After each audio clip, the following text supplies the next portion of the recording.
অক্সফোর্ডে এবার ইতিহাস গড়লেন হাসনাত এবং সাদিক কায়েম। আওয়ামী লীগের বিক্ষোভকারীদের দেখিয়ে দিলেন বিদেশের মাটিতেও নিজেদের ক্ষমতা।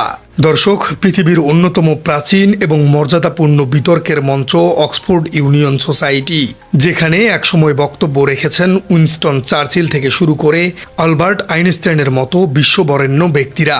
আর সেই ঐতিহাসিক এবং অভিজাত মঞ্চেই এবার রচিত হল নতুন এক স্বাধীন বাংলাদেশের গৌরবোজ্জ্বল গল্প। বুক চিতিয়ে বীরের বেশে অক্সফোর্ডে প্রবেশ করলেন কুমিল্লা ৪ আসনের তরুণ সংসদ সদস্য হাসনাত আব্দুল্লাহ এবং ঢাকা বিশ্ববিদ্যালয়ের কেন্দ্রীয় ছাত্র সংসদের ভিপি সাদিক কায়েম।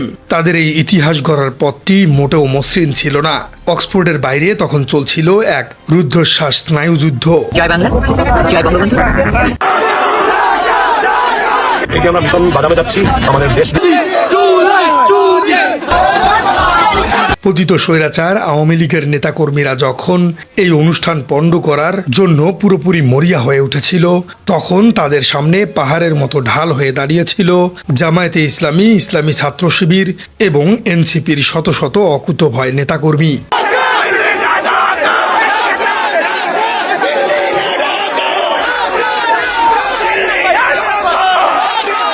শেষ পর্যন্ত সব বাধা পেরিয়ে ফ্যাসিস্টদের দোসরদের চোখে আঙ্গুল দিয়ে নিজেদের শক্তির জানান দিলেন এই দুই তরুণ নেতা।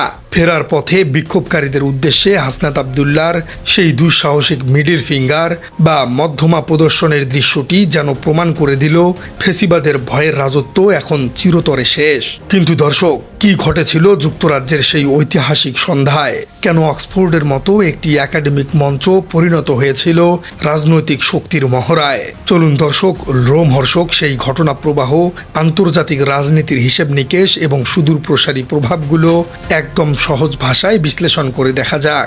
গত 14 জুন 2026 রবিবার সন্ধ্যায় যুক্তরাজ্যের অক্সফোর্ড ইউনিয়ন সোসাইটিতে একটি বিশেষ প্যানেল আলোচনার আয়োজন করা হয়, যার বিষয়বস্তু ছিল the student lead upspring and the future of post revolutionary Bangladesh, অর্থাৎ ছাত্র নেতৃত্বাধীন গণ অভ্যুত্থান এবং বিপ্লব পরবর্তী বাংলাদেশের ভবিষ্যৎ। জুলাইয়ের যে রক্তক্ষয়ী গণ অভ্যুত্থানের মাধ্যমে বাংলাদেশ 15 বছরের ফেসিবাদের পতন ঘটেছে, সেই ইতিহাস আন্তর্জাতিক সম্প্রদায়ের সামনে তুলে ধরার জন্যই আমন্ত্রিত হয়েছিলেন গণ অভ্যুত্থানের দুই মাস্টারমাইন্ড হাসনাত আব্দুল্লাহ এবং ডাকসু ভিপি সাদিক কায়েম। আন্তর্জাতিক কূটনীতি এবং রাষ্ট্রবিজ্ঞানের ভাষায় অক্সফোর্ডের মতো একটি প্ল্যাটফর্মে এমন একটি আলোচনার অর্থ হল অত্যন্ত গভীর। পশ্চিমা বিশ্বের বুদ্ধিভিত্তিক কেন্দ্রবিন্দু থেকে নতুন বাংলাদেশের এই বিপ্লব এখন বিশ্ব দরবারে একটি প্রাতিষ্ঠানিক স্বীকৃতি পেতে যাচ্ছে। এটি শুধু একটি সেমিনার নয়, এটি ছিল গ্লোবাল কমিউনিটির কাছে জুলাই বিপ্লবের জাস্টিফিকেশন বা ন্যায্যতা প্রমাণের এক বিশাল সূচক। কিন্তু বাংলাদেশের এই আন্তর্জাতিক অর্জনকে কোনোভাবেই মেনে নিতে পারছিল না যুক্তরাজ্যে অবস্থানরত পালাতক এবং নিষিদ্ধ ঘোষিত আওয়ামী লীগের নেতাকর্মীরা। পতিত স্বৈরাচার শেখ হাসিনা এবং শেখ মুজিবুরের ছবি সংবলিত ব্যানার এবং প্লেকার্ড নিয়ে তারা অক্সফোর্ড ইউনিয়নের বাহিরে জড়ো হতে শুরু করে। তাদের মতলব ছিল একটাই, যে কোনো মূল্যে বিশৃঙ্খলা তৈরি করে এই আন্তর্জাতিক অনুষ্ঠানকে বাধাগ্রস্ত করা এবং বিশ্বমঞ্চে বাংলাদেশের ভাবমূর্তি ক্ষুণ্ণ করা। হাসনাত আব্দুল্লাহ এবং সাদিক কায়েমকে উদ্দেশ্য করে তারা অনবরত স্লোগান দিতে থাকে। বিশ্লেষকদের মতে আওয়ামী লীগের এই আচরণ মূলত তাদের চরম রাজনৈতিক হতাশা এবং মনস্তাত্ত্বিক দেউলিয়াত্বেরই নগ্ন বহিঃপ্রকাশ।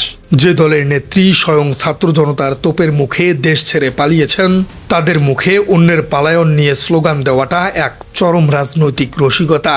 15 বছর ধরে দেশের ভেতরে মানুষকে কথা বলতে না দিয়ে আজ বিদেশের মাটিতে দাঁড়িয়ে তারা অন্যের বাকস্বাধীনতায় বাধা দেবার চেষ্টা করছে। এটি ফেসিবাদের আসল এবং অপরিবর্তিত রূপ। তবে আওয়ামী লীগের এই বিশৃঙ্খলা তৈরির স্বপ্ন খুব দ্রুতই দুঃস্বপ্নে পরিণত হয়, কারণ যুক্তরাজ্যে ডাকসু ভিপি সাদিক কায়েম এবং জুলাই বিপ্লবের নেতাদের সমর্থনে আগে থেকেই প্রস্তুত ছিল এক বিশাল জনসমুদ্র। যুক্তরাজ্যের বিভিন্ন শহর থেকে ছুটে এসেছিল বাংলাদেশ জামায়াতে ইসলামী, ইসলামী ছাত্র শিবির এবং এনসিপির শত শত নেতাকর্মী।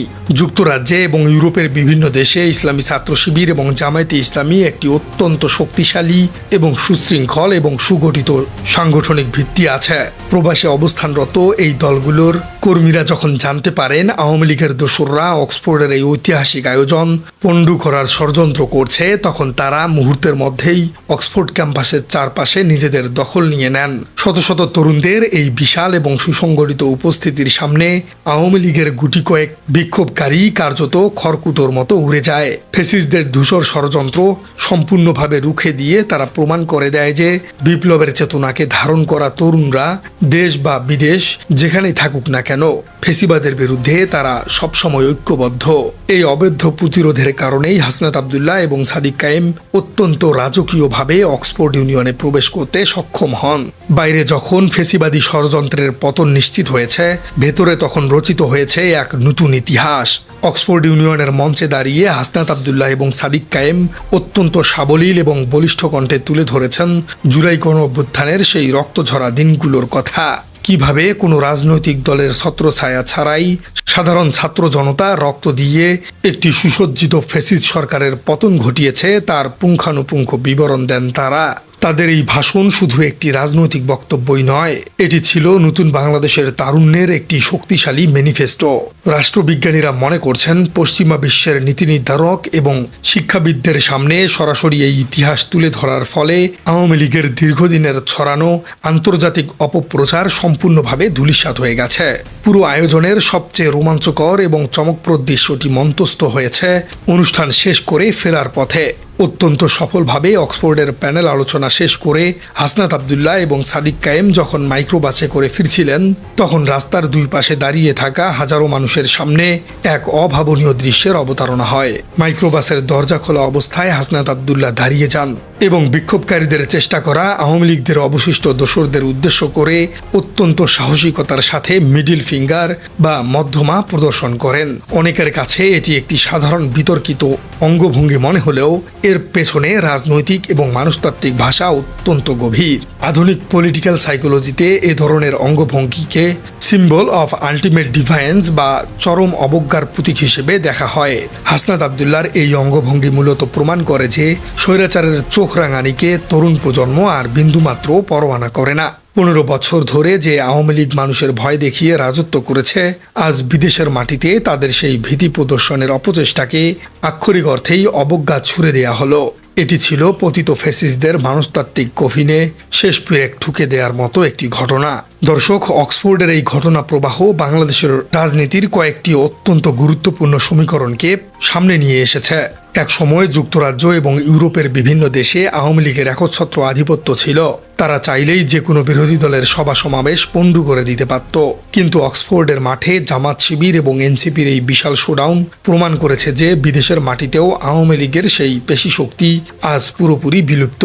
প্রবাসী বাংলাদেশিরা এখন ফেসিবাদের বিরুদ্ধে সম্পূর্ণ ঐক্যবদ্ধ এবং সোচ্চার।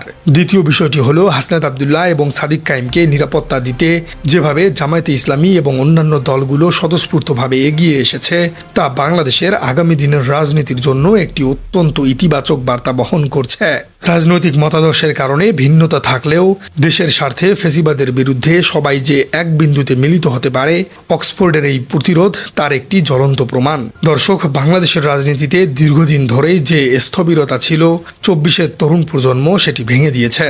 তারা শুধু দেশের ভেতরেই নয়, আন্তর্জাতিক পরিমণ্ডলেও নিজেদের মেধা, সাহস এবং যোগ্যতার প্রমাণ রাখছে।